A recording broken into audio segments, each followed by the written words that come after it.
जो भी लोग ये सोचते हैं कि ये मनगढ़ंत कहानी है या हमारे दिमाग की क्रिएशन है, उन सब के लिए मैं आज पॉडकास्ट शुरू होने से पहले एक चीज़ शेयर करूंगी। शायद पहले वाले व्लॉग के नेगेटिव कमेंट्स पढ़ के अगला व्लॉग बनाते हो तुम लोग। अर्लियर व्लॉग में जो भी क्रिटिसिज्म होती है वो सब सुधारने का नाटक दिखाने के लिए अगला व्लॉग बनता है। एग्जाम्पल, कल बोला पिपिका किसी को बेबी को हाथ लगाने नहीं देती, तो आज व्लॉग में दिखाने तक के लिए तुरंत अम्मी के हाथ में थमा दिया। नौटंकी बात। सो गाइज, ये क्रिएशन मेरी नहीं है, ये क्रिएशन मेरे दिमाग की नहीं है, ये क्रिएशन है उन देखने वाले सभी सब्सक्राइबर्स की, सभी ऑडियंस की, जिनका दिमाग भी है और जिनकी आंखें भी है, जो पिपिका मैडम के व्लॉग देखते भी हैं और उन व्लॉगों की असलियत अच्छे से जानते भी हैं। तो उन्हीं के कमेंट सेक्शन में से मैंने ये कमेंट उठाया और आपके सामने प्रेजेंट किया, सो दैट आप लोगों को कम से कम ये क्लियर तो हो जाए कि यहाँ पे जो भी बात होती है, जैसा भी रिएक्शन दिया जाता है, वो कोई भी मनगढ़ंत कहानियाँ नहीं होती, वो टोटली बेस्ड आउट होती है उन लोगों के करंट व्लॉग पे। तो जिन्होंने भी ये कमेंट किया है, बिल्कुल ठीक एनालाइज किया है। अक्सर ऐसा ही होता है, स्टार्टिंग में तो पिपिका मैडम अपनी गोद से अपने बेबी को उठाती ही नहीं थी। अपना छोड़िए, बहुत टाइम के बाद उन्होंने जनाब के हाथ में बेबी देना शुरू किया। अम्मी, उनकी अम्मी, चालू अप्पी, जितनी भी घर में लेडीज़ हैं, हमने उन्हें हमेशा दूर से ही मुहान मुहान यही करते हुए सुना। लेकिन जब लोगों ने वाकई में धड़ाधड़ उन्हें कमेंट करने शुरू किए कि भाई हमें पता है पॉजेसिव वाइफ तो तुम थी ही, लेकिन अब इतनी पॉजेसिव मदर क्यों बन रही हो? बच्चे पे तो सबका हक है।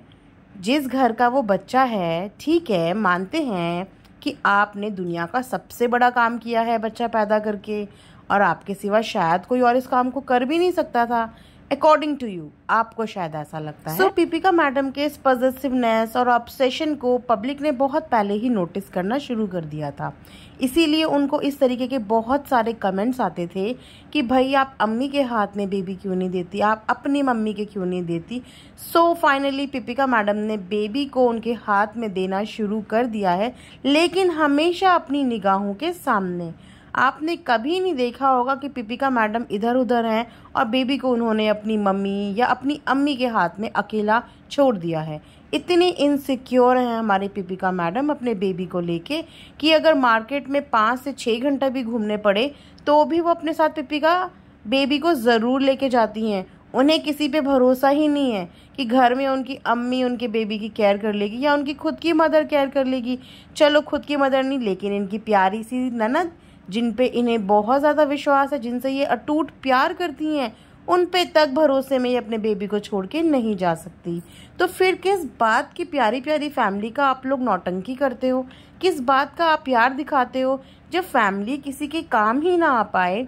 जो फैमिली अपनी बहू की प्रेगनेंसी से लेकर, डिलीवरी से लेकर और अब मदरहुड जर्नी में कहीं पे कंट्रीब्यूट ही ना कर पाए, इस तरीके से रहें जैसे एक न्यूक्लियर फैमिली रहती है, तो फिर ऐसी जॉइंट फैमिली का क्या फ़ायदा? और एक और चीज़ मैंने नोटिस की है कि जब भी इनकी फैमिली में किसी चीज़ को पॉइंट आउट किया जाता है, कमेंट सेक्शन में लोग नेगेटिव कमेंट्स करना शुरू कर देते हैं या इनके अगेंस्ट रिएक्शन वीडियोस बननी शुरू होती है, तो उसी चीज़ को प्रूव करने के लिए ये लोग पूरा का पूरा एक व्लॉग कंटेंट में कन्वर्ट कर देते हैं। बहुत टाइम से इस बारे में भी बात की जा रही थी कि बेबी को देखने सब आ गए, लेकिन इनके जिगरी यार, इनके अड्डे वाले फ्रेंड्स, आपको तो उंगलियों में याद होगा कि इनके अड्डे में जनाब के साथ कितने फ्रेंड्स बैठते थे। तो उन फ्रेंड्स में से मकरम के पेरेंट्स अभी तक मिलने क्यों नहीं आए? अभिषेक के पेरेंट्स अभी तक मिलने क्यों नहीं आए? तो जब अभिषेक के पेरेंट्स की बात हुई, देन अचानक से उसके पेरेंट्स भी मिलने आ गए। और अब इतने टाइम से पब्लिक मकरम को याद कर रही थी, तो सडनली इनके अड्डे वाले फ्रेंड मकरम भी अपनी फैमिली के साथ पहुंच गए इन लोग को कंटेंट देने के लिए। तो इन्होंने बेबी से मिलने के लिए अभी तक किसी को भी अलाउ ही नहीं किया। क्यों? क्योंकि इनके लिए घर में आने वाला बंदा एक कंटेंट है, तो कंटेंट के हिसाब से वो आएगा। जिस दिन जो एपिसोड शूट होगा उसके हिसाब से इनके घर में गेस्ट आएंगे, ताकि वो इनके व्लॉग का एक हिस्सा बने और इनके व्लॉग को इनकम भी दे और साथ में ट्रेंड पे भी पहुंचा दे। एनीवेज, ये कोई नई बात तो है नहीं। लोगों का किस तरीके से इस्तेमाल करना है ये तो इस फैमिली को बखूबी आता है, और इस चीज़ की हेड है इनकी प्यारी प्यारी बहू। वो हम सब ने बिग बॉस में इनकी पर्सनालिटी देख ही ली थी। उसके बाद करते हैं एक गुड न्यूज़ की बात। तो गुड न्यूज़ की बात कुछ ऐसी है कि जिस रेनोवेशन के काम पे, जिस इंटीरियर के काम पे इनको ऑलमोस्ट 6 मंथ लग गए, जबकि बोला यह गया था कि 30 डेज में पूरा का पूरा इंटीरियर रेडी हो जाएगा, उसे कंप्लीट होते होते ऑलमोस्ट 6 मंथ्स होने को आए हैं एंड फाइनली उसका पेंट हो चुका है। और पेंट का कलर तो आप सबने इनके व्लॉग में देखा ही होगा। जी हाँ, ब्राइट वाइट। इन लोगों को ये समझ में नहीं आया कि इनका बेबी अब ग्रोइंग स्टेज में है, धीरे धीरे माइलस्टोन टच कर रहा है, धीरे धीरे बड़ा होगा।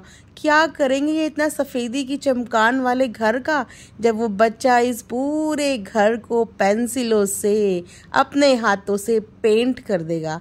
फिर पिपिका मैडम क्या बोलेंगी, हा, ये है मेरे मुहान के फुटप्रिंट्स, ये है मेरे मुहान के hand prints. I don't think so कोई भी समझदार इंसान ऐसी गलती करेगा। इतना एक्सपेंसिव इंटीरियर और सब कुछ वाइट, डोर से लेकर फर्नीचर से लेकर अलमीराज से लेकर एवरीथिंग इज वाइट। वेल, जिसकी जितनी समझ वो उतना ही काम करेगा। तो आज सब फैमिली गैदरिंग में एक साथ डिनर टेबल में, एक साथ डाइनिंग टेबल में नजर आए, और वो भी पहली बार, जबकि डाइनिंग टेबल तो इनके घर में हमेशा से था। वो एक्चुअली इनके पास पैसा कुछ ज़्यादा है ना, व्लॉग ट्रेंड में ट्रेंड मार रहे हैं, इनकम पे इनकम बन रही है, तो कुछ तो शो ऑफ करेंगे ना। कहाँ लगाएंगे वो पैसा? अपने ऊपर ही लगाएंगे।